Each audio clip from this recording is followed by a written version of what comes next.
আমাদেরকে বাদশাহ নামাজের পর থেকে পবিত্র দাওয়াতুল খায়র মাহফিলে কোরআন কারীম তেলাওয়াত থেকে তাফসীর কোরআন কারীম থেকে তাফসীর এবং দারসে হাদিস এবং মাসলা মাসাইল সম্পর্কে আলোচনা করা হয়েছে।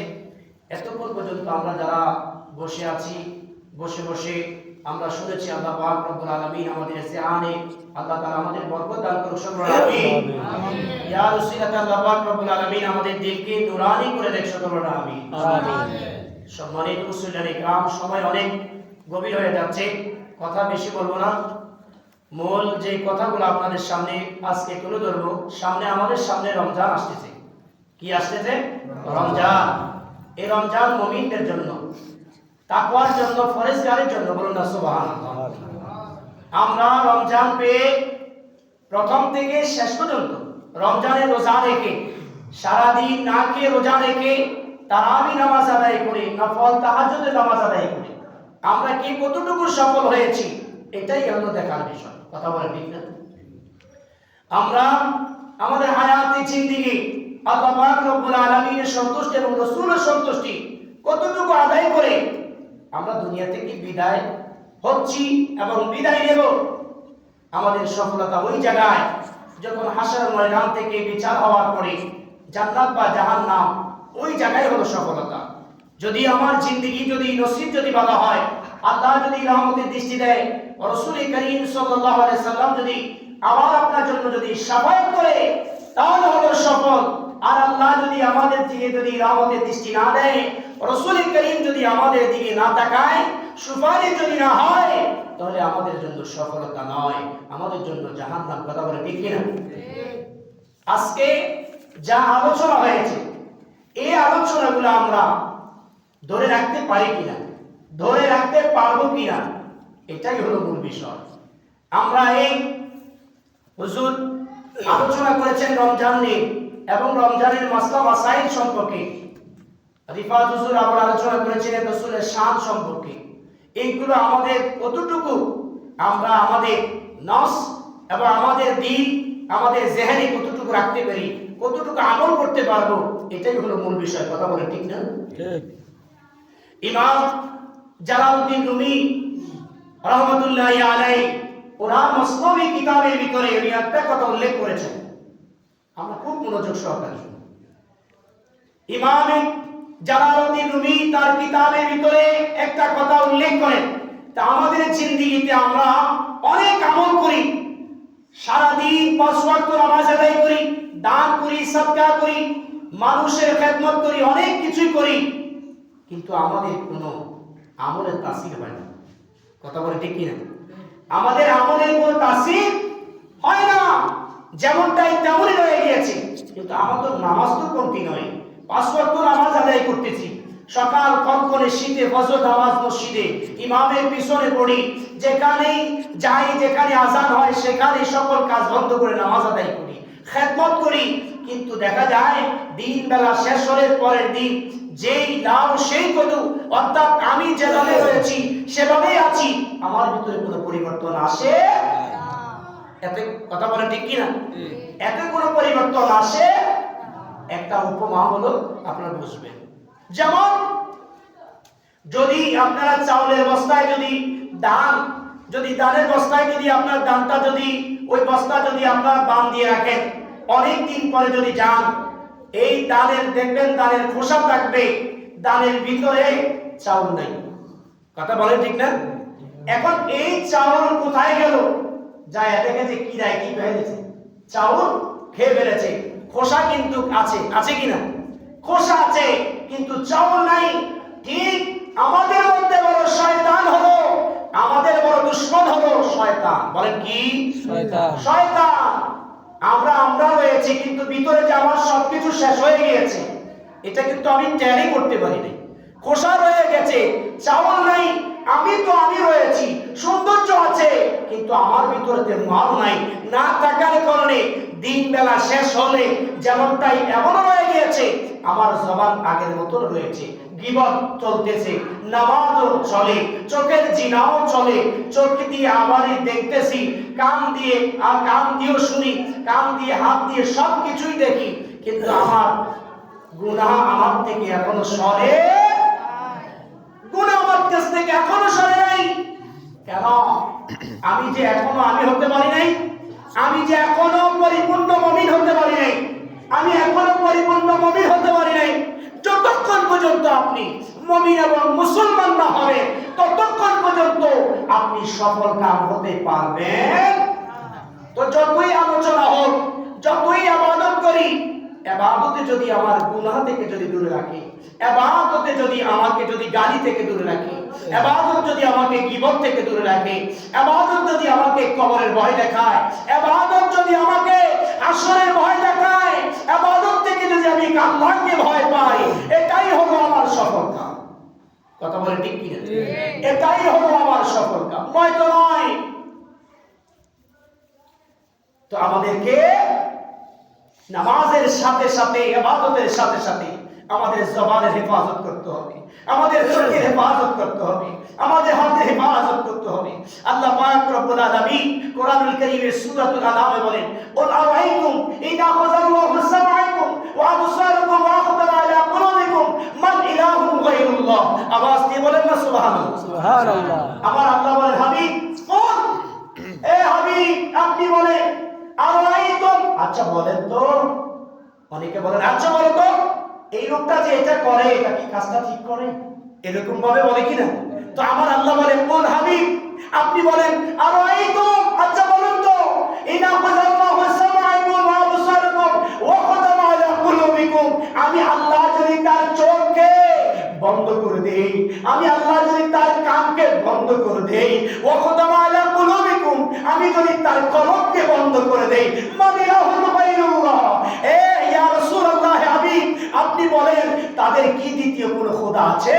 তাদের কলমের ভিতরে মোহর মেরে দেওয়ার পরে এই মোহর ছুটানোর কেউ আছে? না, নাই। আল্লাহু আকবার বলেন না। মানিলাহুল গায়রুল্লাহ, কে আছে দ্বিতীয় খোদা?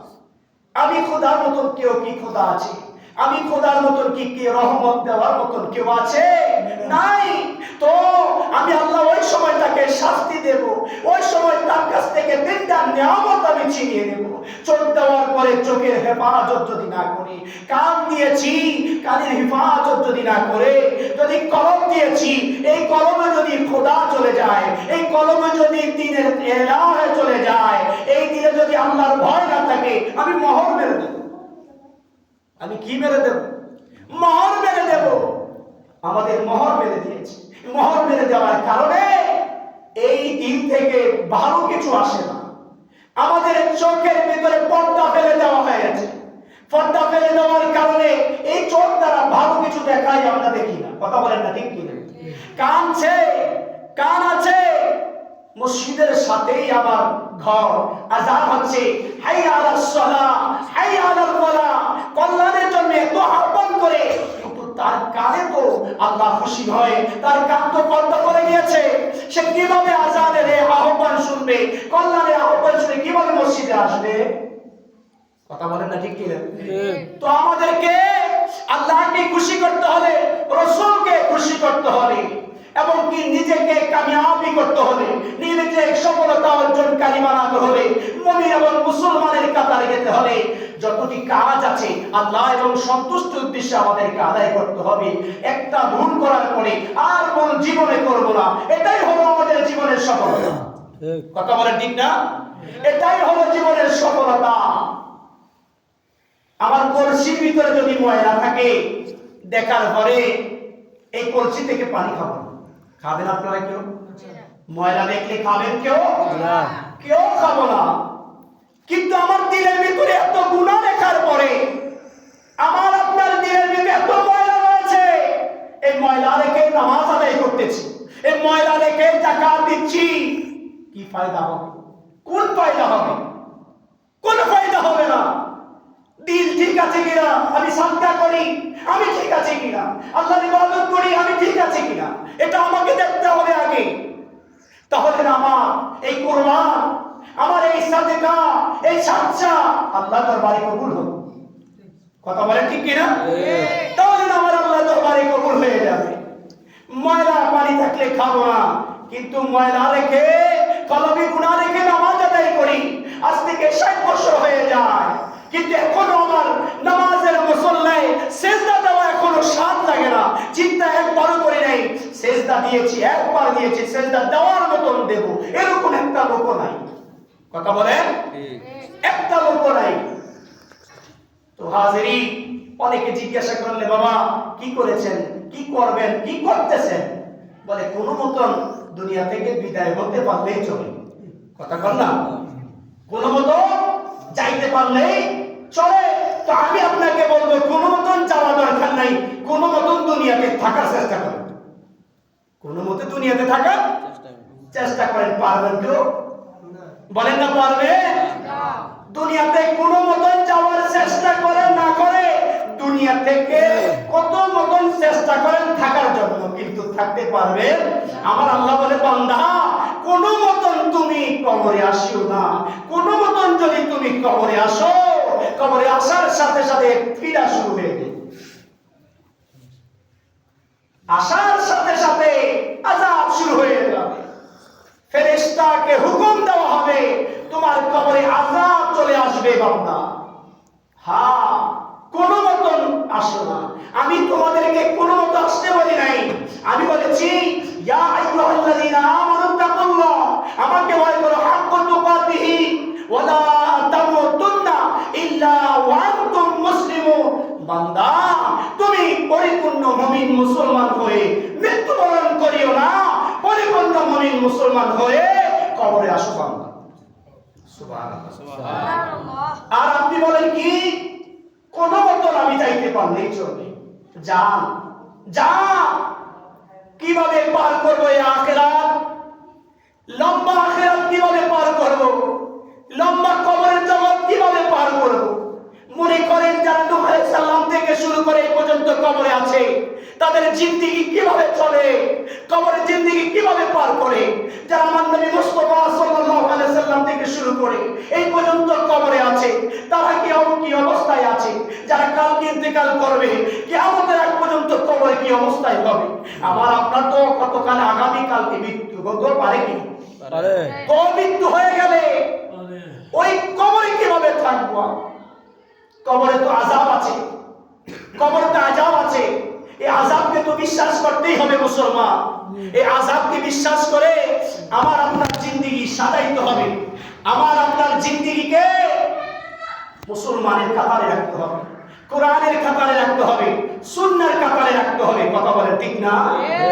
হ্যাঁ, আমার নবী মুস্তাফাকে আল্লাহ তাআলা এমন ক্ষমতা দিয়েছে, হুজুর বলেছিলেন, আমার আল্লাহ বলেছেন ওয়ালা ওয়ান্নাহুম ইসলামু আনফুসাহুম জাউকা, যখন আপনি গুনাহ করে ফেলবেন, যান যান নবীর দরবারে যান, নবী যখন কবুল করে ফেলবে, আমি আল্লাহর দরবারে যখন নালিশ করবে, মুস্তাফা যখন আপনার হয়ে আমি আল্লাহর কাছে ফরিয়াদ করবে, আমি আল্লাহ রাসূল বলার সাথে সাথে আপনাকে আমি কবুল করব। সুবহানাল্লাহ। তো আমার নবী মুস্তাফাকে কত শান দিয়েছে। আলা হযরত বলছেন, আরিশ হকে হে মসজিদে আর রিফাতে রাসূলুল্লাহ কে দেখিনি ইজ্জতে রাসূলুল্লাহকে সুবহানাল্লাহ।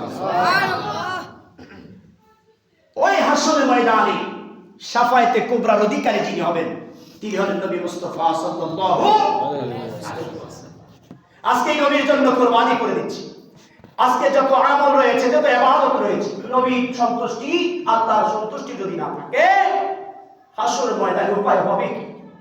আমার আল্লাহ যদি বলে হাবিব আপনার বান্দা আমলনামা, আপনার উম্মতের আমলনামা দেওয়া হয়েছে, আমার নবীর কাছে যখন আমলনামা দেওয়া হবে, আমার নবী যখন আমার আপনার আমলটাকে এই পৃষ্ঠাগুলো এক এক করে উল্টাইতে থাকবে আর দেখবে, দেখার সাথে সাথে দুই চোখের পানি ঝরাইয়া ঝরঝর করে কান্না শুরু করবে, বলবে উম্মত এই কি করলে? তোমার জিন্দেগির হায়াত 20 বছরের হায়াত, 60 বছরের হায়াত, 50 বছরের হায়াত, একটা দিনের জন্যই 365 দিনের জন্যই ফজরের নামাজ নাই, একদিনের জন্যই নামাজ নাই, একদিনের জন্য মিথ্যাও ছাড়া নাই, একদিনের জন্য বিবাদও ছাড়া নাই, একদিনের জন্য জুলুমও ছাড়া নাই। এ উম্মত তুমি যে আমার শ্রেষ্ঠ নবীর শ্রেষ্ঠ উম্মত, আমার আল্লাহর কাছে পরিচয় দিব কিভাবে? কিভাবে দেব আমি? যদি বলি আল্লাহ দেখেন না, শ্রেষ্ঠ নবীর শ্রেষ্ঠ উম্মতের এই আমলনামাটা দেখেন, তুমি আমাকে কেন লজ্জা দিলে উম্মত? আমার নবী দেখে যদি চোখের পানি জড়াইয়া কান্না শুরু করে আমার আপনার আমল, দৈনিক জীবনের আমল কিসের অভাব ছিল? সারাদিন তো খাবারের সময় খাবার খাচ্ছি, বেড়ানোর সময় বেড়াচ্ছি, আনন্দের সময় আনন্দ করতেছি, এই অভাব কেন হয়ে গেছে?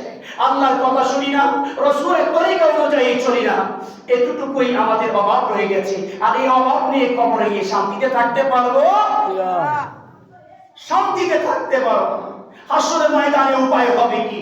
আমার নবী আপনার নবী যদি শাফায়াত যদি না করে, নবী যদি রহমতের নজরে নুরানি সারাহসে আরায়ে আনোয়ার যদি আমার আপনার থেকে যদি সরিয়ে নেয়, বলেন কে আছে শাফায়াত করি? কে আছে শাফায়াত করি? হে আমার মুসল্লি বাবারা, এটাই আপনাদের কাছে বলতে চাই যে আমাদের হায়াতের জিন্দেগি একদিন শেষ হয়ে যাবে। কি হয়ে যাবে? শেষ হয়ে যাবে।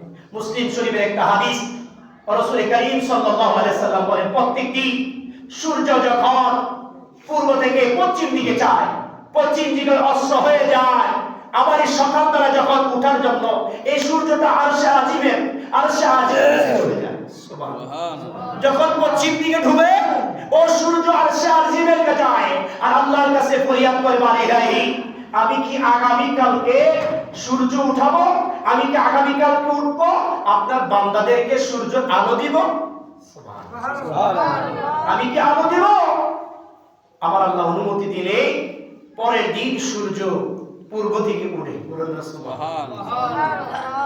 আর পশ্চিম দিকে যায়। এমন একটা সময় চলে আসবে সূর্য পশ্চিম দিকে যায়, যখন আল্লাহ আরশে আজিমের নিচে গিয়া পরের দিনের জন্য আল্লাহ হাবিব আল্লাহ পাক রব্বুল আলামিনের দরবারে সূর্য যখন বলবে হে বারিলাহি কালকের জন্য কি প্রস্তুতি নিব? আমার আল্লাহ বলবে যেদিক থেকে এসেছো সেদিকে চলে যাও, সেদিক থেকে মানে পশ্চিম দিকে এসেছো পশ্চিম দিকে চলে যাও। সূর্য যখন ওই দিন পশ্চিম দিকে উঠবে, কিয়ামত হয়ে যাবে, কিয়ামত হয়ে যাবে।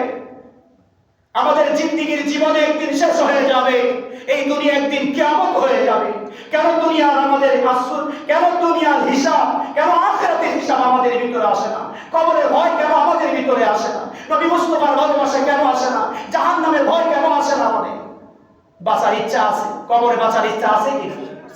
কবরে যদি বাঁচার ইচ্ছা থাকে তাহলে দুনিয়া সাজায় নেন, দুনিয়া থেকে সকল গুনাহ থেকে দূরে থাকেন, দুনিয়া থেকে আল্লাহর বিধান অনুযায়ী চলেন, রাসূলের অনুসারী হয়ে যায়।